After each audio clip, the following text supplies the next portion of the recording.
விமர்சனத்தில் நாம் பார்க்க இருக்கும் திரைப்படம் மதிமாறன்.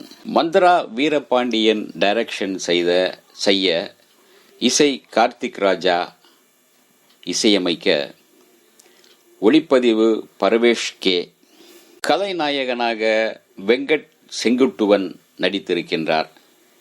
கதைநாயகியாக, அதாவது கதைநாயகனின் நெடுமாறன் என்கின்ற கதைநாயகனின் அக்கா மதி, அவர்தான். இவானா தான் அந்த கதாபாத்திரத்தில் நடிக்கிறார். லவ் டுடே படத்தின் புகழ்பெற்ற அந்த இவானா தான் இதில் கதைநாயகி என்ற அந்த கதைக்கு ஒரு நாயகியாக. நெடுமாறன், மதி இவர்கள் இருவருக்குள் உள்ள அந்த பாசம் இதுதான் கதையில் வருகின்ற மிக முக்கியமான திருப்பங்களாக வருகின்றன. அவர்களின் செல்லமான தந்தையாக, நல்ல தந்தையாக எம்.எஸ். பாஸ்கர் ஒரு தபால்காரராக மிக சிறப்பாக தன்னுடைய உடல் மொழியோடு நேர்த்தியோடு அந்த கோவைத்த, அதாவது நெல்லை தமிழில் கலக்குகின்றார். போலீஸ் அதிகாரியாக ஆடுகளம் நரேன், அந்த மிடுக்கும் அந்த கம்பீரமும் கரெக்டாக இருக்கின்றன. மற்றும் பாபா செல்லதுரை மற்றும் பலர் நடித்திருக்கின்றனர். பொதுவாக நம்முடைய சமுதாயத்தில் குள்ளமா இருக்கிறவர்களை பார்த்து சில நேரங்களில் கிண்டலும் கேலியும் செய்வதுண்டு. இவனால் என்ன முடிய போகுது என்ற எல்லாம் நினைப்பதுண்டு. ஆனால் குள்ளனாக இருக்கும் கதாநாயகன், அவனுடைய பெயர் நெடுமாறன். நெடுமாறனா, குள்ளமாறன் சொல்லு அப்படிங்கிற அளவுக்கு கிண்டல் பண்ணி அவரை பார்த்தாலே எல்லோரும் கிண்டல் செய்வார்கள். அப்படி குள்ளமா இருக்கின்ற அவரே தன்னை திரும்பி பார்க்கும் வகையில் சில சம்பவங்களை செய்கிறார். அது என்ன சம்பவங்கள் என்று படத்தை பார்க்கும்போதுதான் அதனுடைய சுவாரஸ்யமும் அதனுடைய வீச்சும் உங்களுக்கும் தெரியும். சாதாரணமாக அந்த கல்லூரிக்குள் இவர் போகும்போது ஒரு சின்ன அப்பு கமல் போல இவர் உள்ளே போகிறார். அவரை பார்த்ததும் மாணவர்கள் மத்தியில் ஒரு கிண்டலும் கேலியும் இருக்கும்.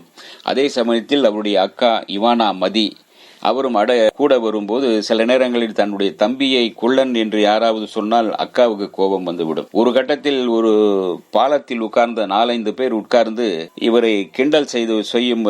இவர் சைக்கிள் ஓட்ட மதி பின்னால் உட்கார்ந்து இருப்பார். அப்போது வாடா குள்ளா அப்படிம்பார்கள். ஏற்கனவே மதி சொல்லியிருப்பார், உன்னை யாராவது குள்ளேன்னு சொன்னான் ஓங்கி அடி என்பார்கள். அதாவது சப்பானின்னு சொன்னா சப்புன்னு அற அப்படின்னு ஸ்ரீதேவி சொல்லியிருப்பாங்க இல்லையா, 16 வயது நிலை. அதே போல நெடுமாறனை யாராவது குள்ளன் என்று சொன்னாலே செப்பென்று அறைய சொல்வார். இவரும் அறைந்து விடுவார். துணிச்சலாக, அந்த அளவுக்கு ஒரு கம்பீரமும் துணிச்சலும் குள்ளமாக இருந்தாலும் கூட அவருக்குள் அந்த புத்திசாலித்தனம் தான் மற்றவர்களை கவரக்கூடிய விஷயமாக இருக்கின்றது. இப்படி அழகான அந்த குடும்பத்தில் ஒரு விபரீதம் நடக்கின்றது. மதி திடீரென்று கல்லூரிக்கு செல்ல ஆரம்பித்ததும், கைபேசி வந்ததும் அவருக்குள் அந்த காதல் வருகிறது. திடீரென்று ஒருவரிடம் மயங்கி வேறொரு விபரீதத்துக்கு உள்ளாகி அவர் ஊரை விட்டு ஓடிவிட, இதனால் இந்த அவமானம் தாங்காமல் எம்.எஸ். பாஸ்கரும் அவருடைய மனைவியும் தூக்கு போட்டுக் கொள்வார்கள். அவர்களை காப்பாற்ற, ஜன்னலிலிருந்து காப்பாற்ற எப்படியோ முயற்சி செய்து நெடுமாறனால் முடியவில்லை. அவர் இருக்கும் குள்ளத்திற்கு எந்த ஒரு உயரமான இதுவும் இருக்கவில்லை. இப்படி கதை போகிறது. அந்த மறுபடியும் மதியும் நெடுமாறனும் சந்தித்தார்களா? நெடுமாறன் செய்த சாகசம் என்ன? அந்த கதைக்கு எப்படி நெடுமாறன் தான் தன் தோளில் தூக்கி கொண்டு அந்த கதையில் முழுக்க பயணித்திருக்கின்றார். ஆனால் ரசிக்க வைக்கும் அளவுக்கு அவருடைய அவருடைய கதாபாத்திரம் அழுத்தமாக இருக்கிறது. இன்ஸ்பெக்டராக வரும் அந்த கதாபாத்திரமும் ஒரு பெண் லேடியும் கல்லூரியில் படிக்கிற காலத்தில் இருந்து அவர்களுக்குள் இருக்கின்ற அந்த கெமிஸ்ட்ரி மிக சிறப்பாக செய்திருக்கிறார்கள்.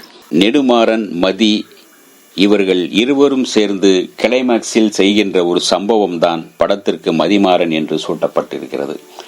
தம்பி நெடுமாறன் ஒரு சாகசம் செய்து குற்றவாளியை கண்டுபிடிக்க, அவனுக்கு தூக்கு தண்டனை வாங்கி கொடுக்க, அதே போல அக்கா மதியும் ஒரு சம்பவம் செய்கிறார். மதிமாறன் என்ற தலைப்புக்கு உயிரூட்டும் வகையில் அவர்களுடைய செயலும் இருக்கின்றன. படமும் சிறப்பாக வந்திருக்கிறது. பார்க்கலாம், ரசிக்கலாம். இந்த வீடியோ உங்களுக்கு பிடிச்சிருந்தா லைக் பண்ணுங்க, ஷேர் பண்ணுங்க, கமெண்ட் பண்ணுங்க, சப்ஸ்கிரைப் பண்ணுங்க, மறக்காம பெல் ஐகானை கிளிக் பண்ணுங்க.